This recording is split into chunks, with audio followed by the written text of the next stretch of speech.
Are you a creative entrepreneur looking for some no-nonsense, straight-talking, actionable advice? Well, you are in the right place. Today on the Creative Business TV show, we are giving you some proven tips on how to manage an overflowing inbox.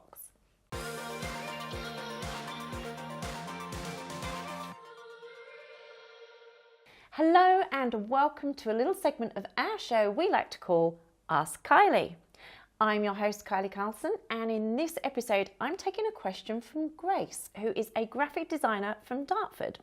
And Grace says, "Hi Kylie, I am really hoping you can give me some advice. I have recently realised that I am a slave to my inbox, and it is literally ruling my life. No sooner do I answer one email than another 10 come in, and I feel like I'm drowning, and it is getting more and more out of control. I'm too scared to switch off my emails in case I miss something important. Please, can you help me to get this back under control?"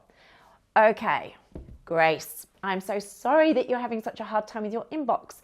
I'm guessing right now it feels like it's a soul-sucking black hole of follow-up messages, inquiries, newsletters, annoying sales promos, social media notifications, invites to things you are never going to go to, and a myriad of other stuff that is just mind-blowing. Okay, fear not. Help is on hand, Grace. So the first thing I would suggest here is to set what I call an email budget. I know, it sounds crazy, but essentially what I'm saying is budget the amount of time you spend on your email each day. Have possibly 3 times during the day when you check email and then switch it off. Now, I know you said you're scared of missing something important, but you kind of have to get over that because otherwise you're never actually going to get anything done. So my suggestion to you would be to trial the email budget thing for a week and see what happens. But be strict and stick to the rules. If you're going to have 3 one-hour email slots each day, then turn it off at all other times and see just how productive you will be. So that's the first thing that I want you to do. Next up is the mass exodus. You need to unsubscribe from all those email lists you so willingly gave your email to and which now probably help to flood your inbox. It's a bit like cancelling that gym membership you used 3 times but have been paying for the last 9 months. Has to go. But don't panic, there's a tool that you can actually use. It's a website called unroll.me. And it shows you a list of all your subscriptions. And it's really easy. You simply tick the ones you want to get rid of and bam, they're gone.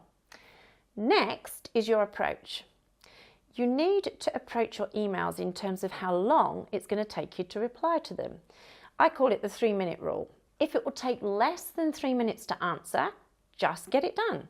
If it's going to take more than that, set it aside, and then when you've got a dedicated amount of time, preferably within your allotted email budget time, tackle those emails first. So we now move on to something that will take you a little bit of time to set up, but to me, time invested now is time saved later. And I'm talking about folders. So those high volume subject lines and color coding.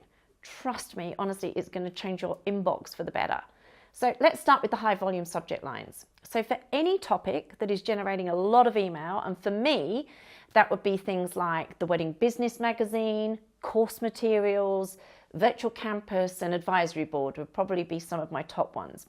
I'll often create a smart mailbox that uses keywords to find those high volume subjects, and that then filters them away, and I can easily scan through the emails on that particular topic and just as easily see the threads that are being discussed all together in one place. It's simple, but it's effective. So I also use a rule to color code emails from my team and other people in important roles, such as my wonderful video guys, Dan and Duncan. So whenever I see something pink for Dan and Duncan, purple or orange pop into my inbox, I know that I need to at least take a quick look at it because it is more than likely to be more important, basically, than other emails coming in. Finally, there's that wonderful thing called an app. Yep, there's an app for that. Actually, there's several, depending on whether or not you're using IMAP, Gmail, POP3, etc. But there's 2 that I recommend, and the first up is Spark. It's an app that understands which of your emails are the most important, and it basically pops them to the top of the list. And then there is Easily Do Mail, which has a built-in assistant that helps you search by keyword or contact. Plus, it has the benefit of working on Android and iOS. Now, the links for both of these have popped up on the screen and they'll also be down below. So Grace, I hope that helps to give you some ideas that you can implement straight away to lessen the stress. Trust me though, it's like dieting or giving up smoking. You gotta really want to do it or it's not going to work. So good luck. That's all I have time for today, and remember, this segment of the show only works if you guys send me your questions each week, and you can do that by leaving a comment below, using the hashtag AskKylie on Instagram, or by emailing me at askkylie@kyliecarlson.co. And remember, if you like what you see, don't forget to subscribe and share it with other creative entrepreneurs.